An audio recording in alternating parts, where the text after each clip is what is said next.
Welcome back to this new episode of The Stand. In previous episode we discussed with the spouse, the husband, and the wife separately about expectation. So now we have the couples back, and we'll jump into the meat of the subject. Yes.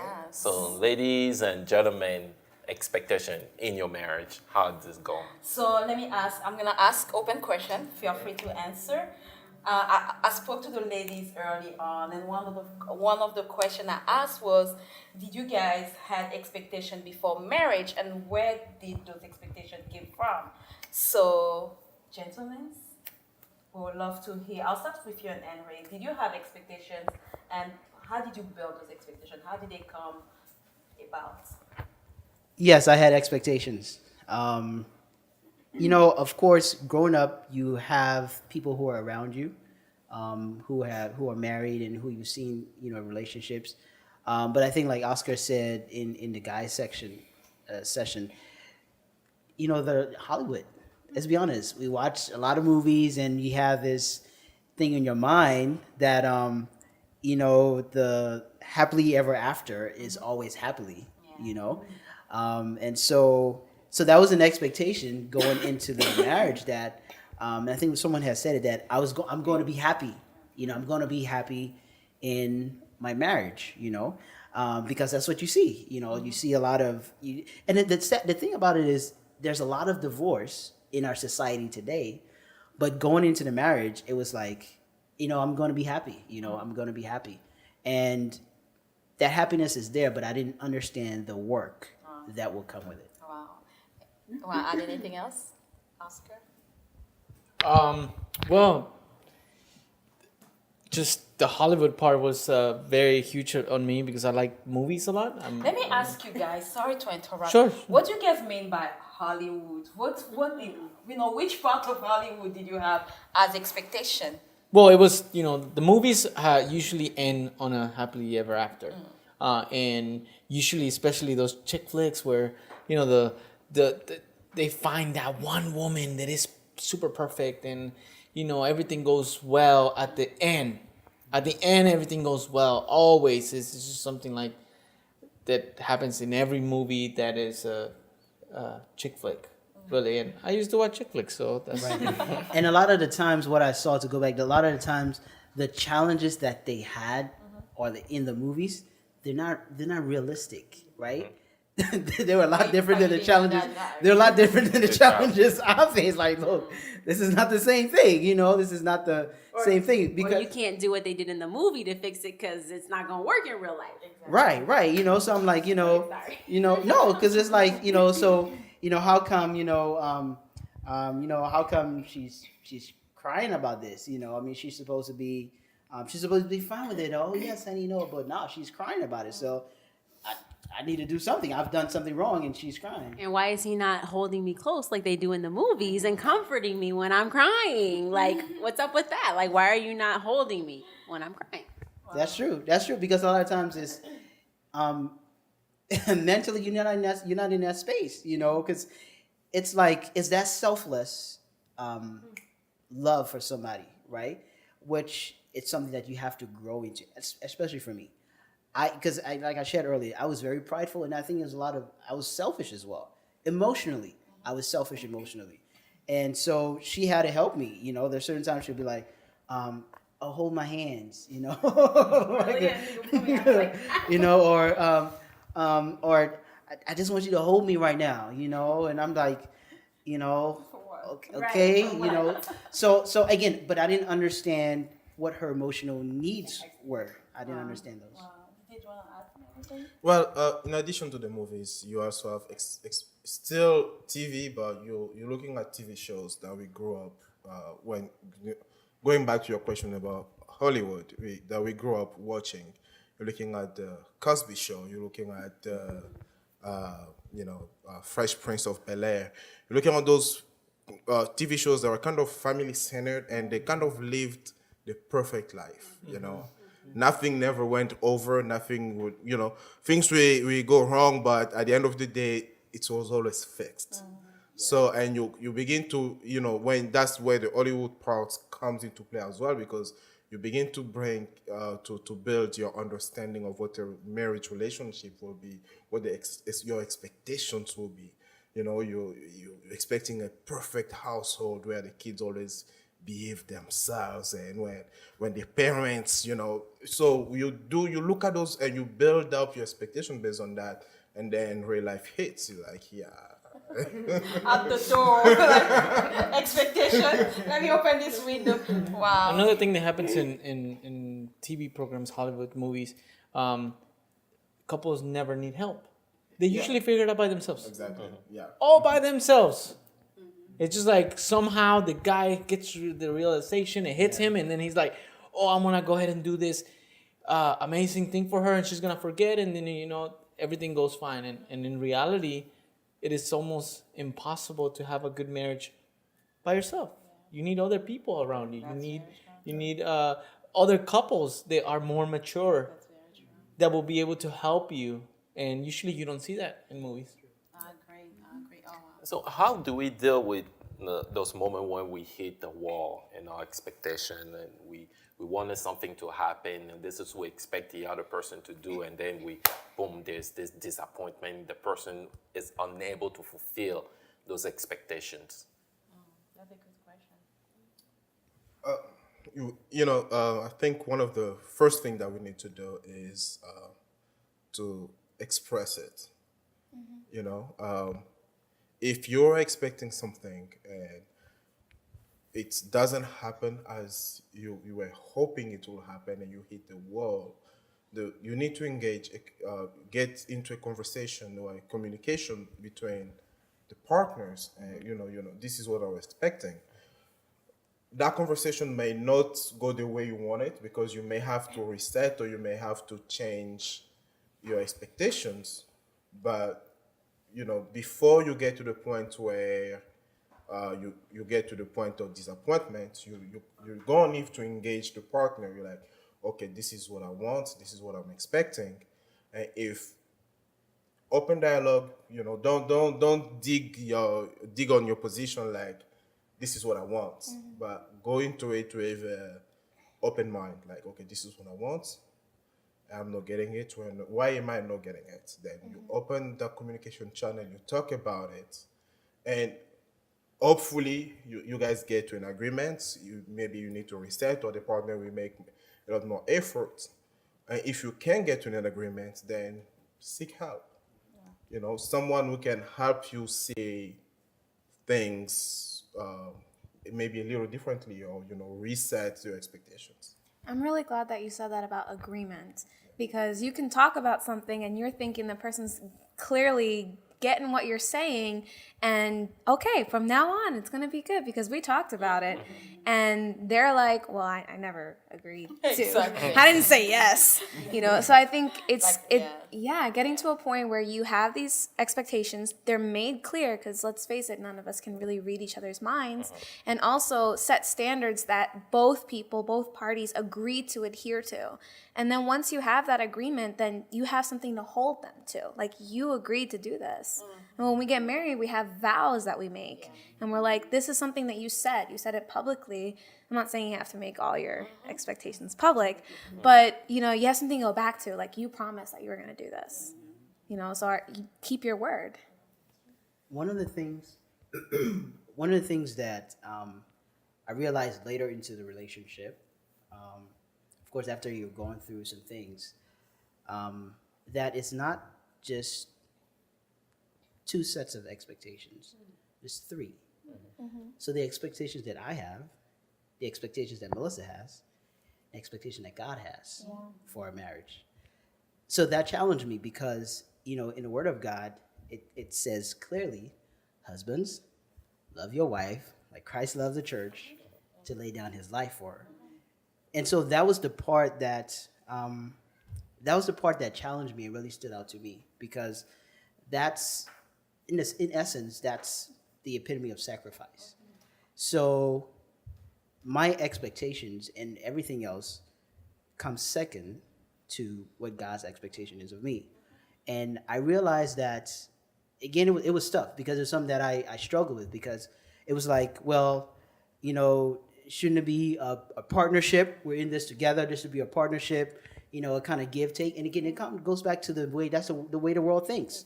This is a partnership. This is 50-50. You know, you bring your 50, I bring my 50. But I'm glad we had people around who could counsel us when we went through some challenging times. And again, it always goes back to the Word of God as the foundation. I realized, like, no, this is not a 50-50 thing. This is 100%. And I need to be submitted to God in my marriage. And being submitted to God means being submitted to His Word and whatever He's saying of me. I cannot call myself a believer and want a healthy marriage if I'm not going to submit to the Word of God, because it's in the Word of God.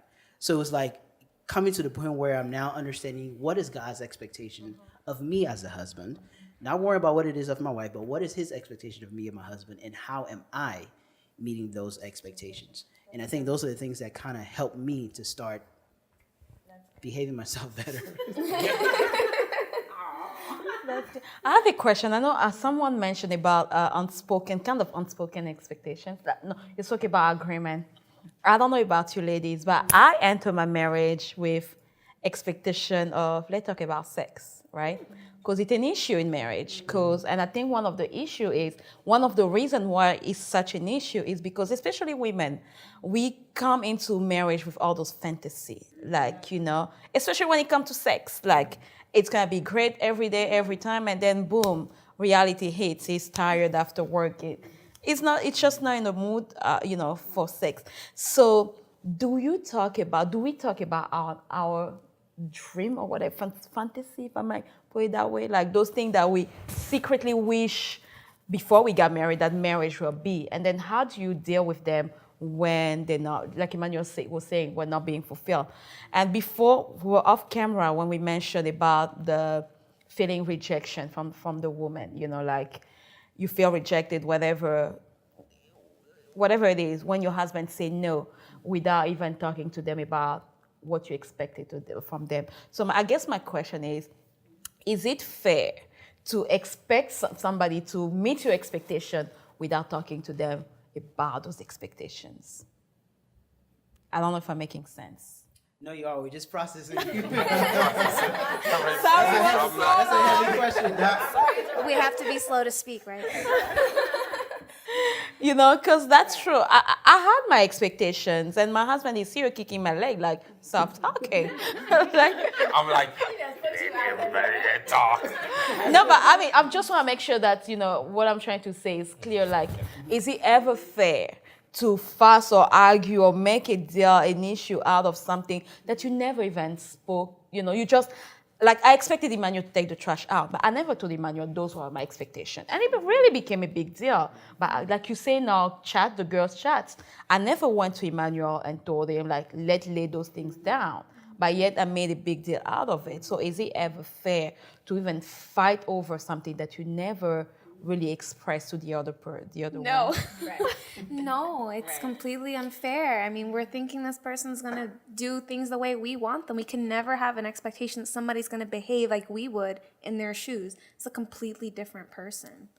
And I would say my answer 10 years ago probably would be different than it is today, but I would say no now because I've learned and I've grown.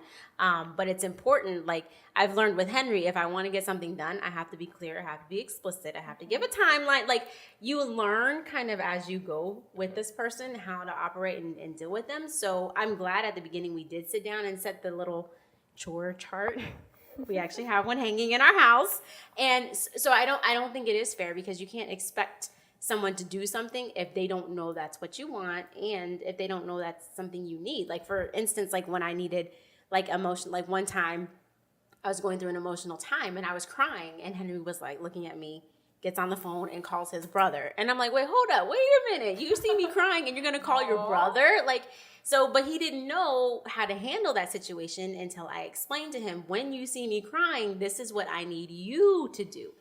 But I got mad at him and I punished him per se for not responding to me emotionally, but it wasn't fair because he didn't know exactly what I needed. But you bring up a very good point. You know, most of us have been married over 5 years, I'm guessing, right? Mm-hmm. So my thing is this: when you've lived with someone for quite a long time.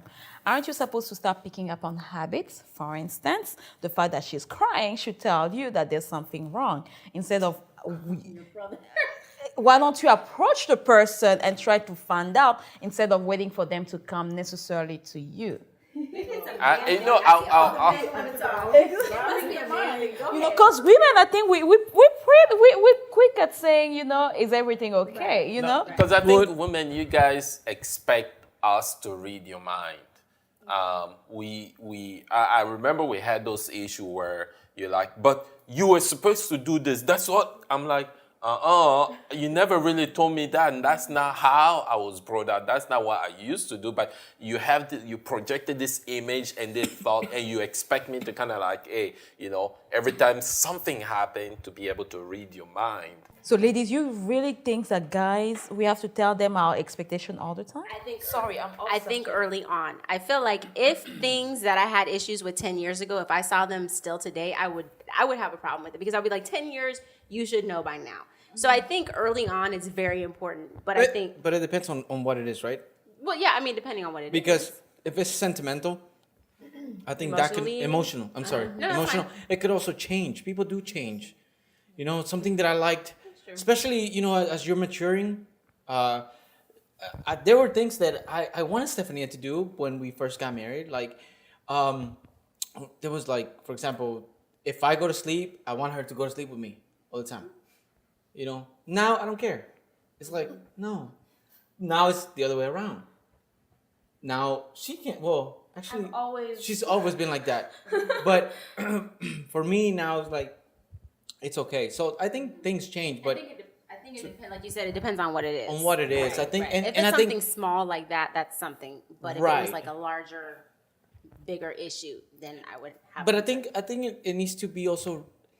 Yes, even if it's been a long time, it's okay to remind your spouse. People get complacent; they forget things. Yeah. I mean, I'm not trying to excuse me, because I tend to forget things, especially like the hamper, for example.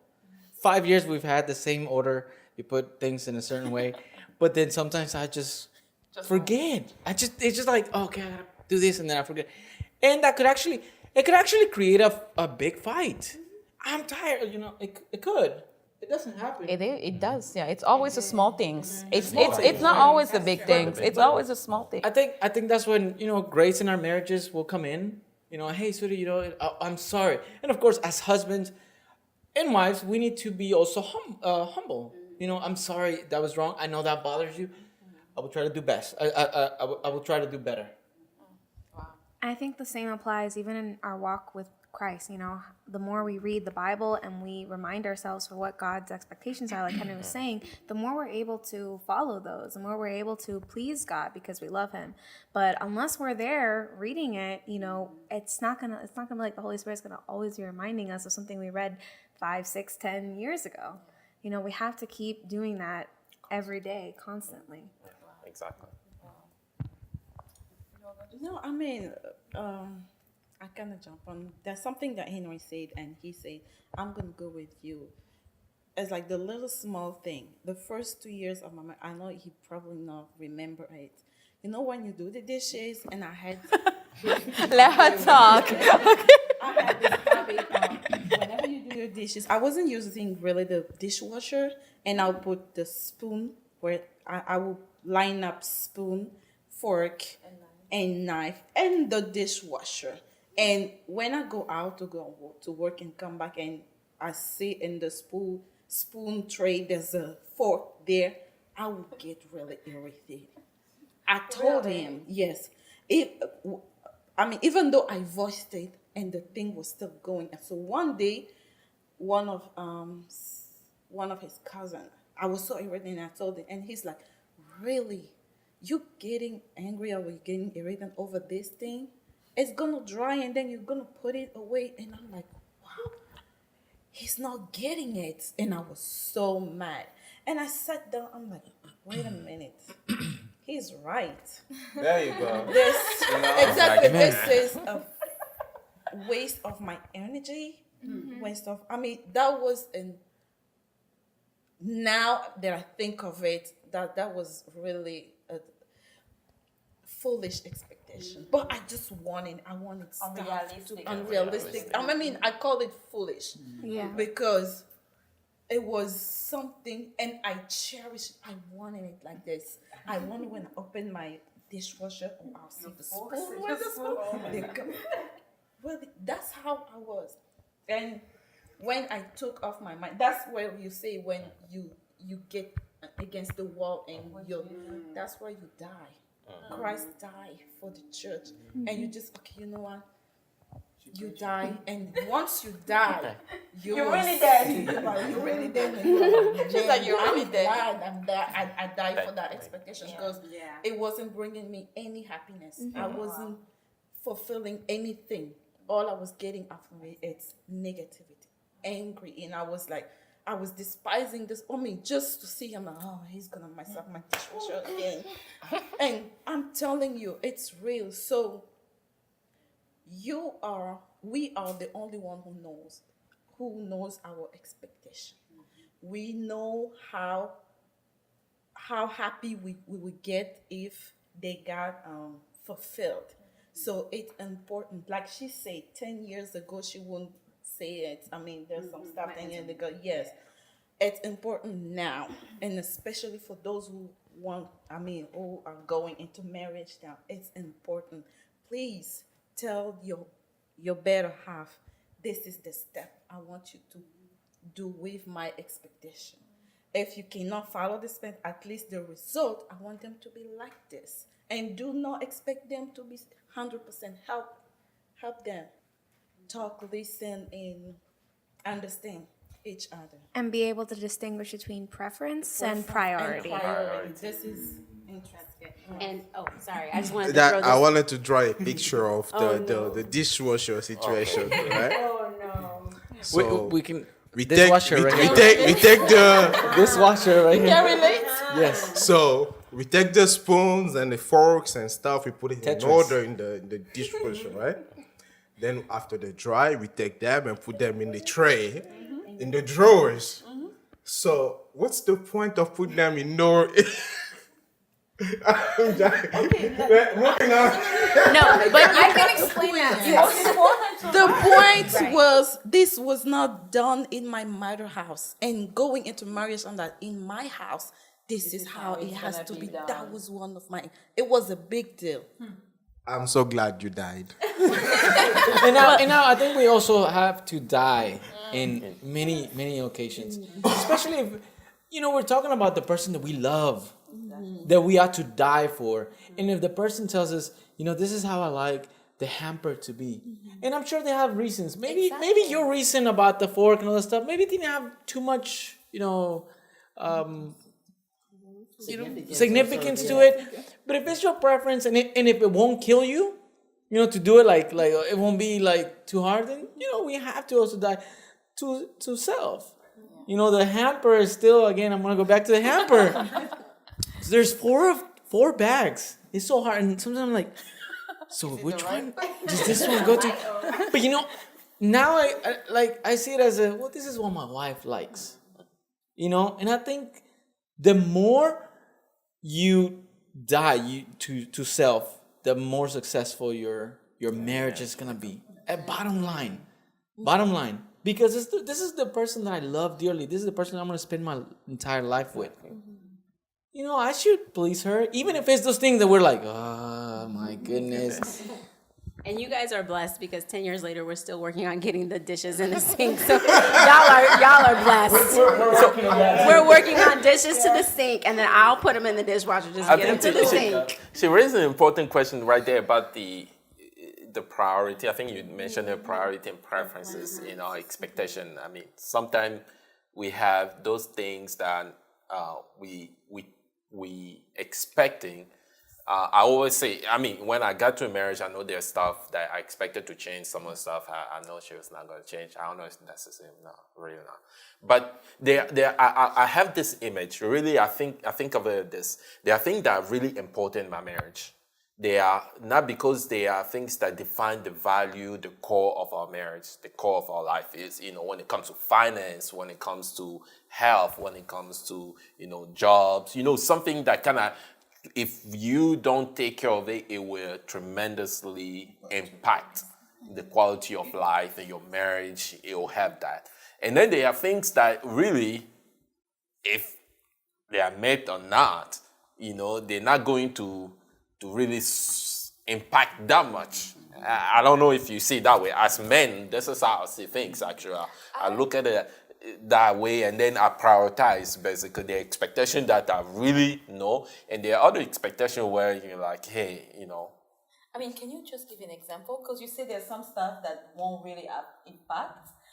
Like, for instance, they talked about the whole dishwasher. Yes. So, I don't know, you might say that those things might not impact, but you lose the joy of just, because she's upset, she doesn't want to talk to you. But I know it's not finance, I know it's not health, but it robs you from the joy of, just... No, from the point is that point of view where I'm expecting the other person to do something for me. I'm expecting this to be that way.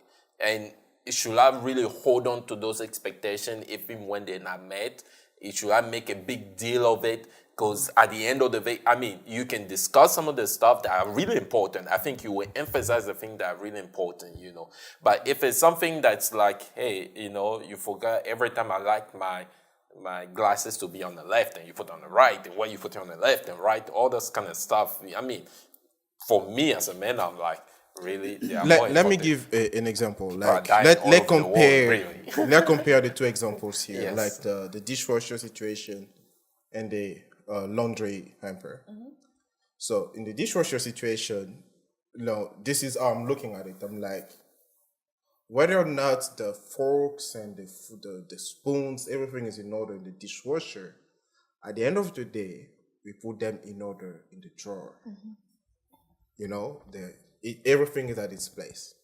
However, when I'm looking at the laundry situation, because I do the laundry at home, every weekend, if they need to be sorted, if it's not sorted, that means before I wash them, I have to go in and start sorting. And mind you, I miss a red shirt into the white laundry and everything messed up. I understand. I'll be like, okay, maybe I need to give a little more attention to how I go about doing the laundry. But when I'm looking at the spoon stuff, I'm like, at the end of the day, you want them to be in the drawer in order, and that's where they end up. So the transit situation, whether or not I took a cab or I took Uber to get to my destination, I got there. So the thing about it is the way we think is completely different than the way our wives think. So one of the things that we have to understand about expectation is, so what is her expectation of me as it relates to this? And then what is my expectation of her as it relates to that? And Oscar was right. There's certain things that if it doesn't matter, like we're saying, if it doesn't matter, then let's just do it. If it doesn't matter. And the reason I'm saying it because, again, because I've gone, and we've all gone through that, right? We've all gone through that, and I just didn't like the other side of it, where it's like you arguing, it's like, oh, there's little things. It always is always the little things, So it's like, if it's not a big deal, then let's just do it. And so for me, I'm learning that because, so for her, she likes, if you guys don't know Melissa, she is uber super organized. Everything needs to be in the right place. Her hobby is like organizing and getting things. Like she gets excited. Oh, I'm gonna go to the container store and get the. In my closet, she's like, girl, I like to organize. I should come and do it for you. She will. The joy that she gets from, and that's just how she is. And the thing for her is That's why we're friends.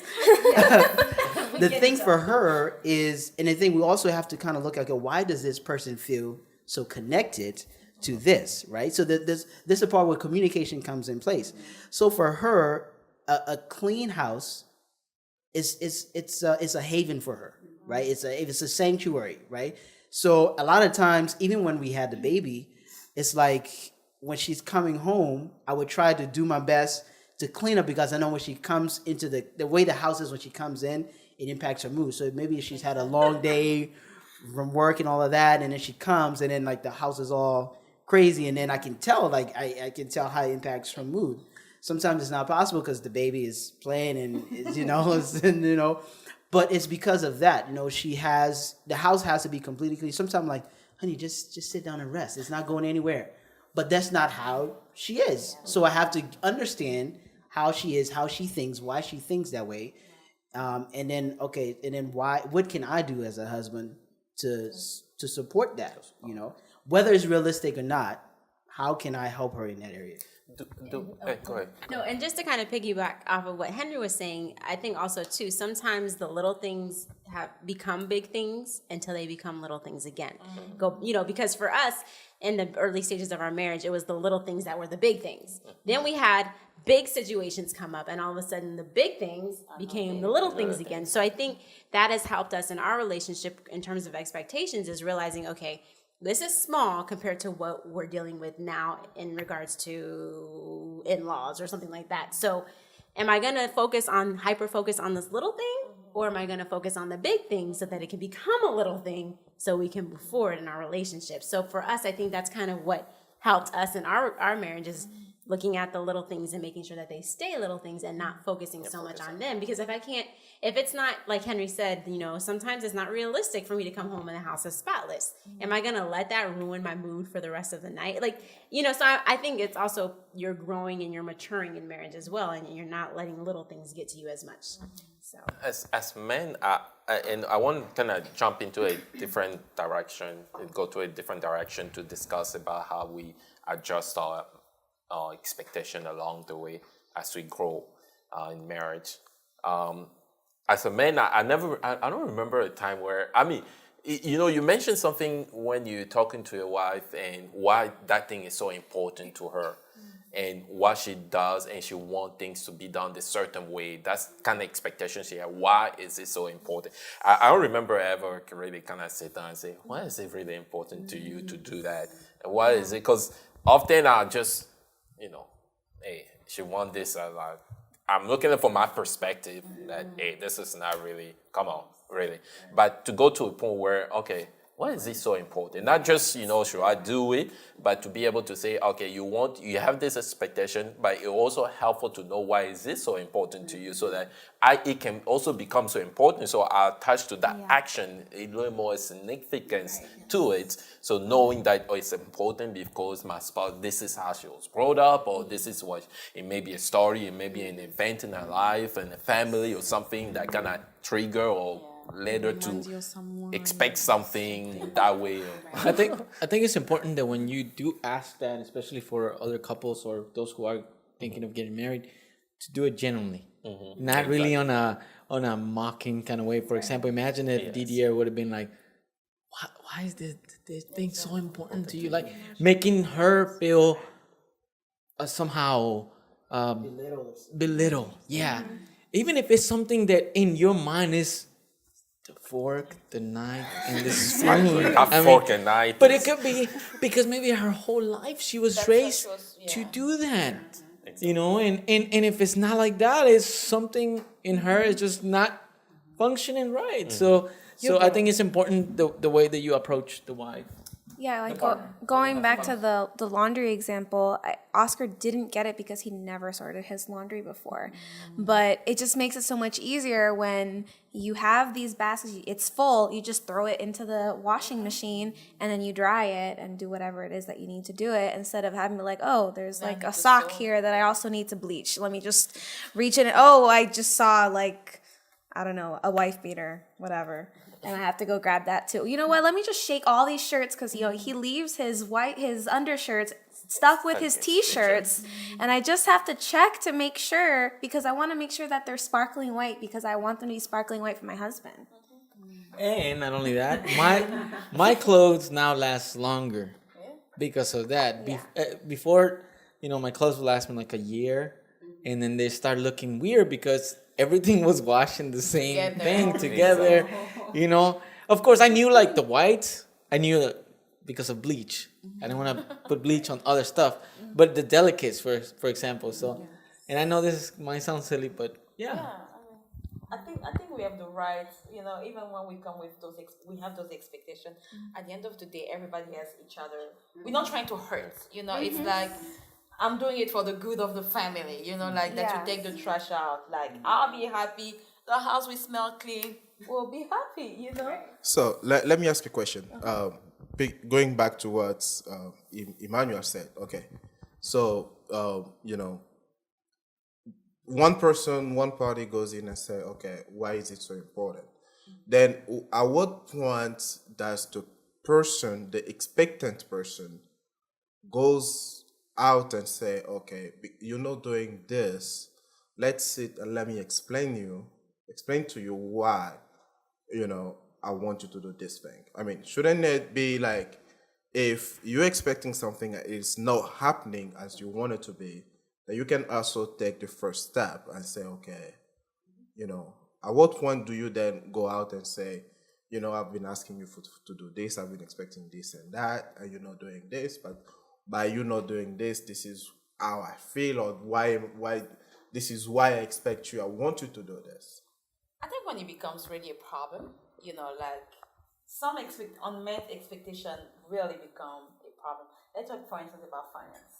Let's say I expect Emmanuel not to spend a certain amount every week. Let's say we have a budget of 50, but it continuously go over the budget. And we know at the beginning we talk about those things gently, but then as they repeat themselves, I don't know, in my case, I lose the coolness. I'm like, what's up?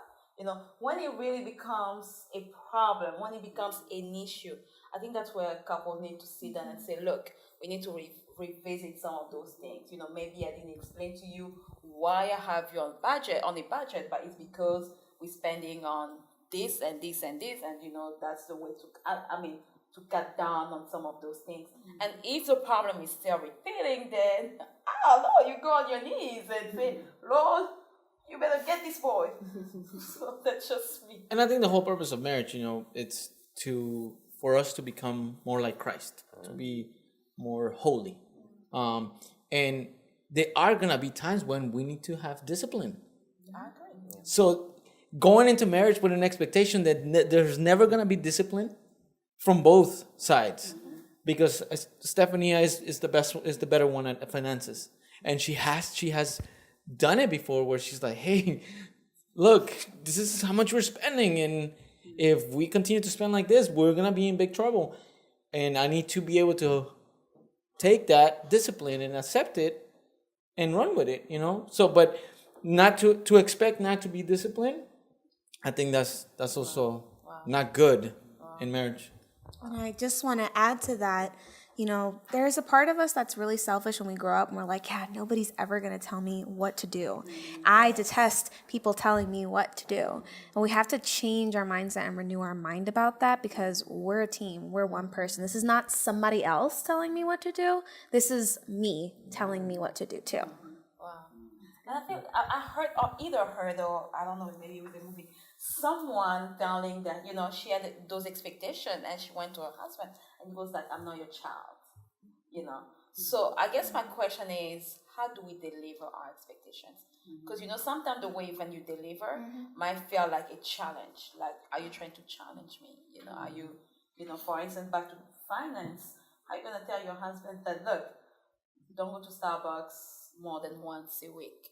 Sometimes it can, those are your expectations. I expect you not to spend more than $25 a week at Starbucks. But sometimes it might feel like, okay, are you trying to challenge me? So my question is, how do we deliver expectations? Because that's another thing too. We might have all the expectation in the world, and they might be valid one, but how do we, deliver our expectation without necessarily making the other person feeling as if you were challenging them?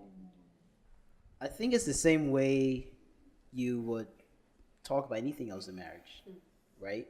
It's about communication. Communication is an art. If your spouse has hurt you, how do you come and communicate with them, and communicate your hurt? So there's certain things in terms of timing. The timing is important. Tone is important. How you bring it out. So I think it's the same principles of communication that we use. So if there's something that I need to communicate with Melissa, I need to make sure that I'm not talking at her, talking down to her to make her feel inferior. Because like what Stephanie is saying, we're a team.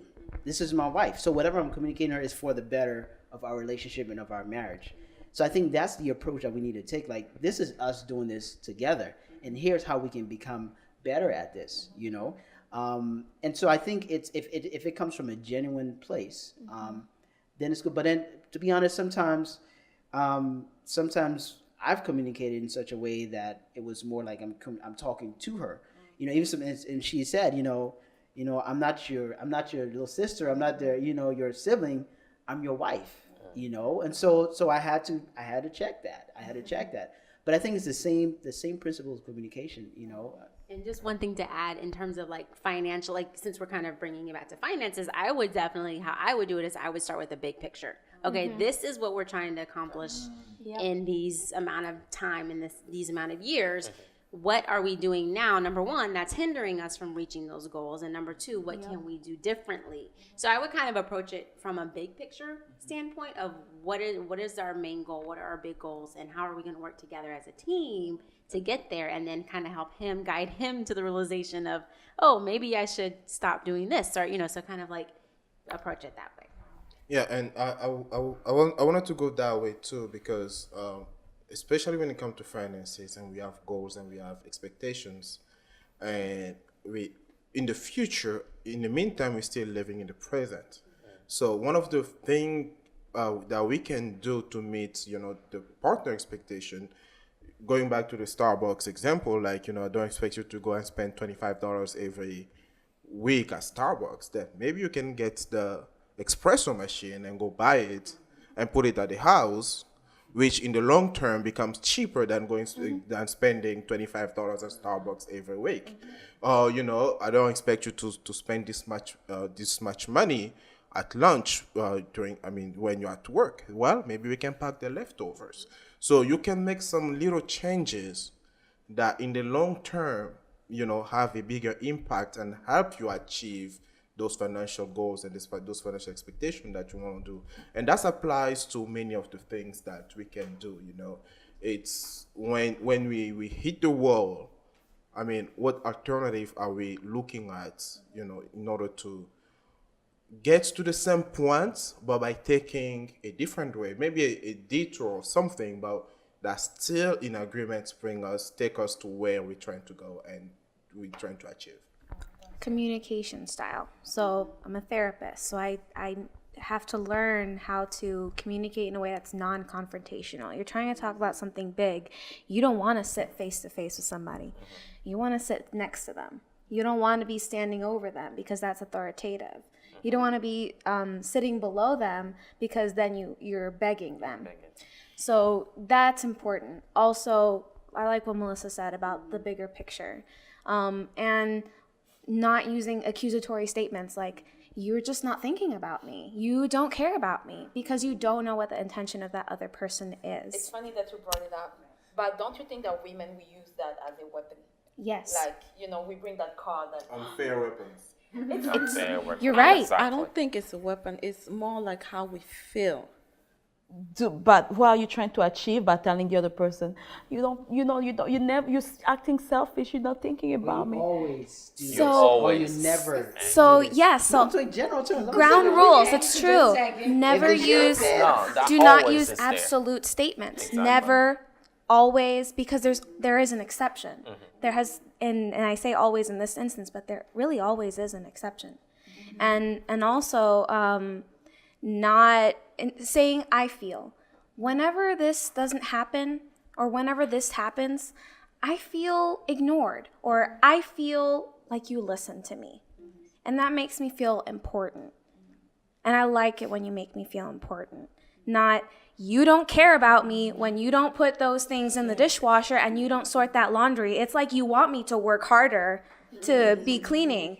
I'm sure that's never their intention, to give us more work to do. More work for us to do is less time spent with them. Less time doing stuff for them. I don't know if they realize that. That's more work for us just means less time for you. I think my wife will always have this thing where Always. well, always. Now, I mean, for that one, no.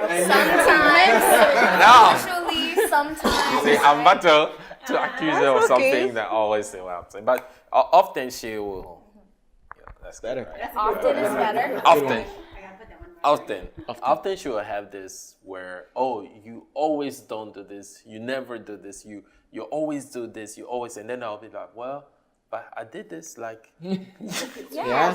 or a year ago, but A year ago. exactly. I don't know if that always mean in the last 7 days or the last that always usually, but and I agree with that. I think the way we approach this expectation, and even when a person doesn't meet them, the goal is not too much to point the finger at the other person, or to belittle that person, to make them feel bad about it, or like incapable of doing something. But you want also to bring them up. You want to build them up. I think a lot of time it's not because they don't want to do it. Some of the expectation we have is not because they don't want to do it. It's just probably they never know any better.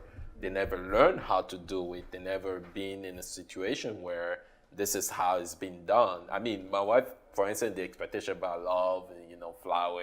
I grew up with that and it died, so I don't know if I want my flowers.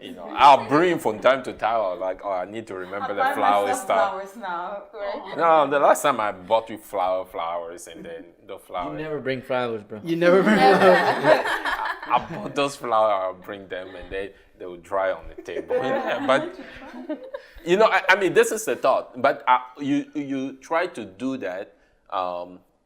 You try to do as much as you can based on the knowledge and the way you were brought up. And it's always a fact where you want to do the best. The Bible talks about Paul say, the things I want to do, I don't do. The things I don't want to do, I do. Yeah. And sometimes you go to the moment where it's not because I don't want to do things there. Like you say, real life comes in. The work, there's assignment here, there's this here. You go to school, you go to kids, and so in between, some things get lost, something get forgotten, and it's important to kind of revisit them, have a time where you kind of sit down, not yell, but like you cook me a nice dinner, and then you say, let's discuss this. I'll be more willing to listen. I love the word that Oscar used earlier, and he said grace. Mm-hmm. I think as spouses we should be willing. Yeah. And we should extend grace to each other. Exactly. Because the reality is we're not going to get it all the time. We're not going to get it maybe most of the time. We're going to feel a lot. That's the reality of this. But if we're able to extend grace to the other person when they don't meet those expectations, and then also think about it, how many times do we meet the expectations that God has of us? So that puts that into perspective.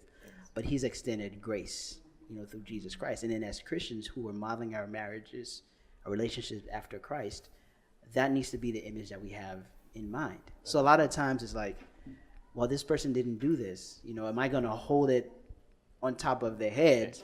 Like, oh, look what you didn't do, or look at this, I have one thing against you. Or is it, you know what? It's okay. I forgive you. I can help you with that. And I think the more we do that, of course, a lot of times it's difficult because we look at it through our own strength. But I think if we allow the Lord to help us to love our spouses, then we begin to appreciate them more. We begin to be more gracious to them. And the thing about it is, the more gracious we are to them, the more loving them, the more they're going to reciprocate that, And I think it's also important to celebrate whenever they meet our expectation. Job, I don't know if the Bible stated, but God celebrated Job. He's like, have you seen my servant? He called David the man after my heart. He was just praising God, God celebrating. So it's a good thing to celebrate texting. So this will sink in their mind, and I'm pretty sure they will always remind them it's a good thing to celebrate. Even if he did it once, and if you forgot to do it the second time, celebrate the first thing. Oh, I'm glad you did it the last time. you celebrate, and then at the end you just kind of slide it. But you didn't do it now. I would be really happy if you do it again, and you would do it. That's a good point that you're bringing. That was really good. I mean, we could be here for the entire evening, but unfortunately, we're gonna have to stop right here. Thank you so much for sharing your expectation in marriage. But before we go, I want each of us, each couple, to give one advice you will give to that young lady watching us and inspiring to marriage. What would you tell her about expectation? What because like I said at the beginning, we enter marriage with so much expectations, and like the gentleman said, from Hollywood, from Facebook, for whatever we get, we get those expectations from, and sometimes they're not reality, they don't match reality, and then they just become a source of problem once you're in marriage. What would you tell that young guy, that young lady, getting ready for marriage when it comes to what to expect in marriage or off marriage, and what they should expect or not expect? One advice that you could tell them. I'll start with Oscar and Estefania. Okay, so for the gentleman or lady that is thinking of getting married, okay. Well, I believe the most important one will be to get right with God. If you are not walking with the Lord, I think that's your main priority. Get right with God. Then, as if you're a guy, I would say learn to die for your bride daily. Every single day you have to die for your bride, and that is going to be a successful marriage. It's gonna sound a little backwards, but I would say let go of any expectations that you had from your parents' marriage or lack of marriage, or just go in ready to be surprised. Because if you have never been married to this person before, then you really don't know what you're gonna get. And once you're there, start making plans together, because then you're already in it. I will go with communicate. State the expectations. Before and within. Because as Stefania said earlier, like if she gave an analogy with the Bible, like we constantly read the Bible to remind ourselves what God has in store for us. So it goes the same way, like we need to take the time to sit, express those expectations, communicate, and remind ourselves of what we're expecting of each other. Work through it and have an agreement of how we're going about meeting them. Yeah, communication is important. I read somewhere, someone said, I'm only responsible of what I said. I'm not responsible of what you understand and what you heard. So this cannot be applied. This cannot be applied in marriage. If you don't understand what I said, ask me. And talk. Let's understand each other. Let's talk and let's listen each other. It's important. And marriage is a place of learning for the rest of your life. It's an ongoing school. You'll be learning every single day. You will learn. And the spouse you better have is as a student as you are. There's no master. He's learning, you're learning. So both of you are going through this journey together. Team effort. So it's a team effort. You winning an argument make both of you losing the battle, whatever. It doesn't, nobody celebrates that. So it's Preach, Christelle. yes. So So I'll say a few things. The first is just know that no marriage is perfect. Amen. And anyone who tells you their marriage is lying. Very Put true. that out there. Yeah. Thank you. Because there's a lot that goes on behind the scenes that people don't share. And so just know that your struggles, you're not alone. You will have hard times, but just know that the good days will outweigh the bad days. There will be times when you don't like your spouse, but you will still love them. And also just don't let the little things become the big things, because you'll find out at the end of the day that they were actually really little things. And don't put your energy and focus in those things. Focus on the plan God has for your marriage, the plan God has for your life. And when you focus on those things in your relationship with the Lord, the little things stay little, and the expectation, the little things stay little, and you're just really able to move together, grow together, and really become and do all that God has called for you all to do as a couple. So just stay focused, and I think that's it. I would like to talk to the guys. One of the statistics that I heard, again, I don't know how true this is, but there was a statistic out there that said 90% or maybe higher of the problems and issues in marriage is the fault of the guy. It's either because of something that he did or something that he didn't do. That's true. So,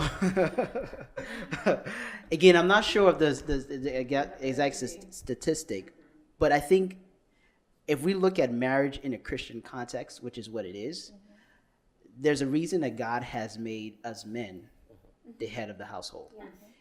We're the ones that he's holding accountable. Whatever happens in our home, we're the ones who are responsible for that. Exactly. So we need to understand that and need to make sure that we're doing whatever it can to make sure that our wives, our children are being raised in a godly manner. Well, you're not raising your wife, but Well, we understood. You know, okay. We got it. You are raising her up. There you go. making sure that we are aware of the spiritual atmosphere in our homes, making sure that we're not bringing things. We need to be spiritually aware. So in our relationship with the Lord as husbands need to be in order. Exactly. And so we need to make sure that we are taking care of our home, of our household. The other thing is, a lot of times, you hear the saying that, oh, the grass is green on the other side. The reason the grass is green on the other side is because there's someone there watering the grass. There's someone making sure that there are no weeds in the grass. They're pulling out the thing. They're putting fertilizer That water there. bill is high. They're watering. They're watering it. They're taking care of it. Marriage is work. Good marriages are marriages that have gone through tough times, but both persons have been willing to put in the work that is needed. You can reap what you haven't sown, right? So just know that marriage is a beautiful thing. It requires work. I love what Stephanie has said. I think that's kind of like, it's kind of like I don't know, it's weird. Like, don't have any expectations. I think that's so true. I think that's so true because, again, our expectations, like we all discussed, were based on all these other things that weren't really grounded in a word of God. So as long as you know this is the person that God has for you, allow God to work through you. Be flexible. Even if you have expectations, be flexible in your expectations and know that, okay, you know what, this is my expectation, but we are now together. So you talk about communication. Let's talk about this, okay? How can my needs be met? But more so, how can our needs as a couple be met? And make agreements. Not just Amen. Not just talk about it, but make agreements. Communication. Communication, yeah. I think it all goes back to communication at the end of the day. We just have to talk, and doing in a very respectful way, and you'll make it. You will make it. We're still married, right? Yeah, we're still married. Amen. Amen. 6 years. No, 10 years actually. Next week, 10 actually. Next year. Next week. 10 years. Next Friday. Yeah. I mean, we had a good conversation. I really like that. We learned a lot Praise about expectation and what to do. And I know there's a lot of couples gonna probably watching us right now, and they are going through those challenges and asking themselves, how are we going to go over? I think, like you say, putting God first is really important. And Henry mentioned about having those expectations, God expectation, understanding that God also has some expectation for you, from you, and you need to line up with the expectation, having the time to communicate and discuss. I think communication is so important. And I love what Stephanie said, because I think I preached on that on the Glory conference we had about the difference between expectation and expectancy. And I think a lot of time we have expectation. The expectation is what we expect the other person to do for us. And when it comes to expectancy, we basically having the faith that the other one will do. I trust the other one. Is you don't put any time limit, anything, but although you explain the person what needs to be done, you expect from that person. You have the faith that out of that person something good can happen. And I think as we go in a couple, we have to have that trust that that person has the best intention for me. And I trust the person, even when they're not meeting at this time, that as we go along, they will mature into the person that we want them to become and be able to produce and fulfill those expectations. Hey everyone, I'm Melissa. And I'm Henry. Thanks so much for joining us on today's episode of The Stand Ministry. Hope you enjoyed it. Yes, and if you have any questions or if anything that we said or talked about resonated with you today, please leave a comment below in the sections below. We would love to hear from you. Also, please be sure to connect with us on our website at thestandministry.com and find us on Facebook. Don't forget to like, subscribe, and share. Thank you. Take care. Have a great week. Bye.